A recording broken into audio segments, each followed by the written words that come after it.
వీక్షకులందరికీ నమస్కారం. కర్కాటక రాశి వారికి మార్చి నెల ఏ విధమైనటువంటి ఫలితాన్ని ఇవ్వబోతూ ఉన్నది అనేటువంటి విషయాన్ని ఈ వీడియో ద్వారా క్లుప్తంగా తెలుసుకునేటువంటి ప్రయత్నం చేద్దాం. కర్కాటక రాశి వారికి ఈ మాసంలో ప్రత్యేకించి పరిస్థితులను గనక చూస్తే దీర్ఘ సంచార గ్రహాలేవి కూడా అనుకూలించేటువంటి పరిస్థితులు లేవు.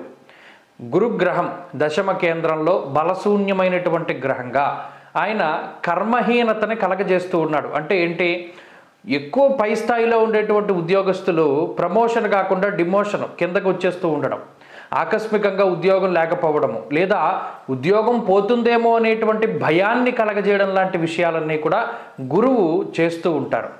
అంతేకాక అష్టమ స్థానంలో ఉన్నటువంటి శని కానీ రవి కానీ, అష్టమ శని రవులు ఎప్పటికప్పుడు శరీరంలో నిస్సత్తువని ఆవహించేలా చేస్తారు. ఏదైనా చిన్న వ్యాధి వస్తే దాని గురించి భయపడిపోయేలా చేస్తారు. అంతేకాక దుర్దోష శత్రు సంవాద నానా కార్య విరోధస్య అన్నది శాస్త్రము.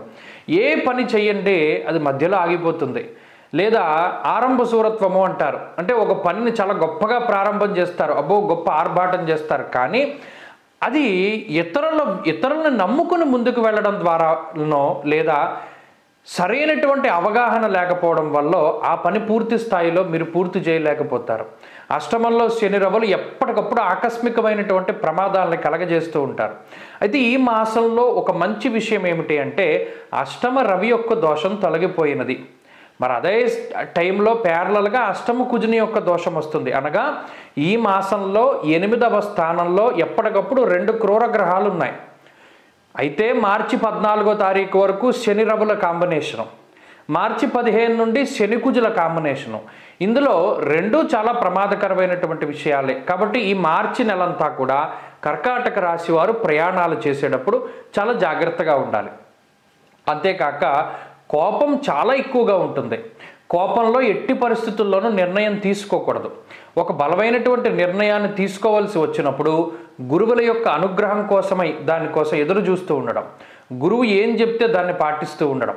ఆ గురువు తల్లి అవ్వచ్చు, తండ్రి అవ్వచ్చు, లేదా మరొకరు మీరు ఎవరినైతే గురువుగా ఎంచుకున్నారో వారు ఎవరైనా కావచ్చు.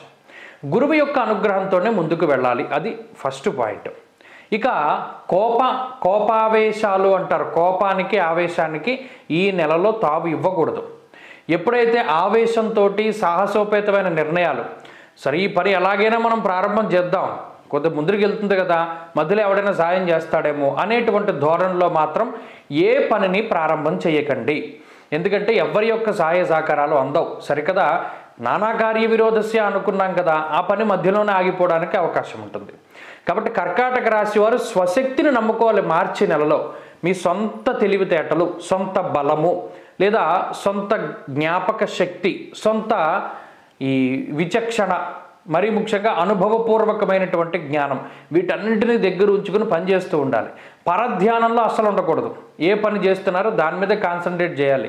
బాడీ ప్రెజెంట్, మైండ్ ఆబ్సెంట్గా ఉంటే ఈ నెలలో చాలా నష్టపోతారు. అలాగే స్టాక్ ఎక్స్చేంజ్లు, జూదము, లేకపోతే మరీ ఇతరత్ర ఈజీ మనీ కోసం ప్రయత్నం చేసేటువంటి వారు ఉన్నారు. వారు దాన్ని ఈ మాసంలో ఆపేయడం చాలా మంచిది. ఎందుకంటే ఆకస్మిక ధన నష్టానికి ఈ గ్రహస్థితి ఎక్కువ కారణాన్ని వహిస్తుంది. మరి ఇంకా గ్రహస్థితిని చూస్తే భాగ్యరాహువు ఉన్నారు.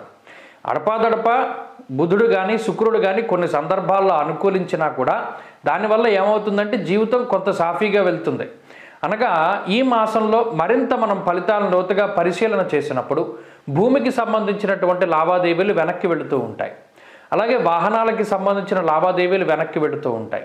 అంతేకాక ఇప్పటివరకు చాలా లగ్జరీగా ప్రయాణించినటువంటి కర్కాటక రాశి వారు చాలా తక్కువ స్థాయిలో ప్రయాణ సాధనాలను వాడుతూ ఉంటారు. బట్ ఇప్పటివరకు 1 లక్ష రూపాయలు 10 లక్షల కారులో తిరిగితే ఆటోలో ప్రయాణం చేయడం, బస్సు మీద ప్రయాణం చేయడం, ఇలా కష్టసాధ్యమైనటువంటి ప్రయాణాలు ఎక్కువగా చేస్తూ ఉంటారు. అంటే లగ్జరీ తగ్గుతుంది అన్నమాట. అంతేకాక స్థాననాశం రుణచ్ఛేద అష్టమస్తే ధరాసుతే అన్నది శాస్త్రం. అష్టమంలో ఎప్పుడైతే శని కుజులు కలుపున్నారో కొన్ని సందర్భాల్లో కోర్టు వ్యవహారాల్లోనూ పోలీస్ స్టేషన్లోనూ ఎక్కువ తిప్పేటువంటి ప్రయత్నం చేస్తారు. ఎప్పుడూ లేనటువంటిది కనీసం ఒక చలానాకైనా డబ్బులు కట్టేలా చేస్తారు. అంటే ఇది శృంఖల బంధమోచన అన్నాడు. ఇప్పుడు చూడండి, ఆంజనేయ స్వామికి సంబంధించినటువంటి నామాలు అందుకనే చదువుకోవాలి. ఈ శృంఖలము అనగా జైలు జీవితాన్ని అనుభవించేటువంటి పరిస్థితులు శనికుజులు కలిపి అష్టమంలో ఉంటే ఏర్పడుతుంది. అందువల్ల ఆంజనేయ అష్టోత్తర శతనామావళి స్తోత్రంలో ఈ మాట మాట్లాడతారు. శృంఖలా బంధమోచక అంటే ఇటువంటి పరిస్థితి నుండి తప్పించగలిగినటువంటి వాడు ఎవడైనా ఉన్నాడు అంటే అది ఆంజనేయ స్వామి మాత్రమే. ఎందుకంటే ఇంత భయంకరంగా చెప్తున్నారు మా రాశి అని మీరు అనుకోవచ్చు. ఇక్కడ శనికుజులు కలిపి అష్టమ స్థానంలో ఉండడం అనేటువంటిది చాలా ఇబ్బంది. అది ఏ విధంగా మనకి ఉపద్రవాన్ని తీసుకొస్తుంది మనకి తెలియదు. మనం మాస ఫలితాలు ఎందుకు చూసుకుంటాం? ఈ నెల ఎలా ఉంది, ఈ నెలలోనే కదా శనికుజులు గలుస్తున్నారు. కాబట్టి మార్చి 15 దగ్గర నుండి చాలా జాగ్రత్తగా ఉండాలి.